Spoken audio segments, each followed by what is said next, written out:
ഹൈറിച്ച് സാമ്പത്തിക തട്ടിപ്പ് കേസിൽ ഉടമ KD പ്രതാപനെ ED അറസ്റ്റ് ചെയ്തിരിക്കുന്നു. മണി ചെയിൻ മോഡൽ തട്ടിപ്പിലൂടെ 1693 കോടി രൂപ തട്ടിയെന്ന കേസിലാണ് നടപടി ഉണ്ടാവുന്നത്. ശ്യാം പ്രസാദ് ഉത്തമൻ വിവരങ്ങൾ നൽകും. ശ്യാം, വലിയ കോടികളുടെ തട്ടിപ്പാണ്. ഇയാൾ എപ്പോഴാണ് അറസ്റ്റ് രേഖപ്പെടുത്തിയത്?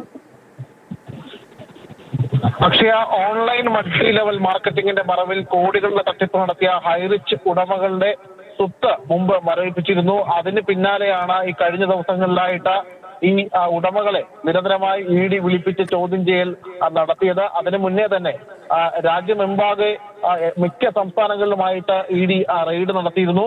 അതിനുശേഷം ഈ തുടർച്ചയായ ദിവസങ്ങളിൽ ഈ KD പ്രതാപനെ ഉൾപ്പെടെ ED വിളിപ്പിച്ചിരുന്നു. ഇന്ന് ചോദ്യം ചെയ്യലിന് ശേഷമാണ് വൈകിട്ടോടു കൂടിയാണ് അറസ്റ്റ് രേഖപ്പെടുത്തിയിരിക്കുന്നത്. ഈ KD പ്രതാപന്റെ അറസ്റ്റ് രേഖപ്പെടുത്തിയിരിക്കുന്നത്. നിലവിൽ ഈ ഹൈറിച്ച് ഉടമകളുടെ 260 കോടി രൂപയുടെ സ്വത്തുക്കൾ ED മരവിപ്പിച്ചിട്ടുണ്ട്.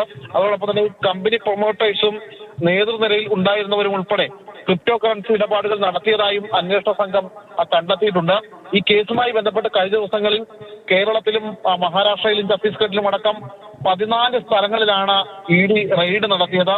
ഇതിൽ മൾട്ടി ലെവൽ മാർക്കറ്റിംഗ് അംഗത്വ ഫീസ് ഇനത്തിൽ മാത്രം ഈ 1157 കോടി രൂപയുടെ തട്ടിപ്പ് നടത്തിയതായിട്ടാണ് ED കണ്ടെത്തിയിരിക്കുന്നത്.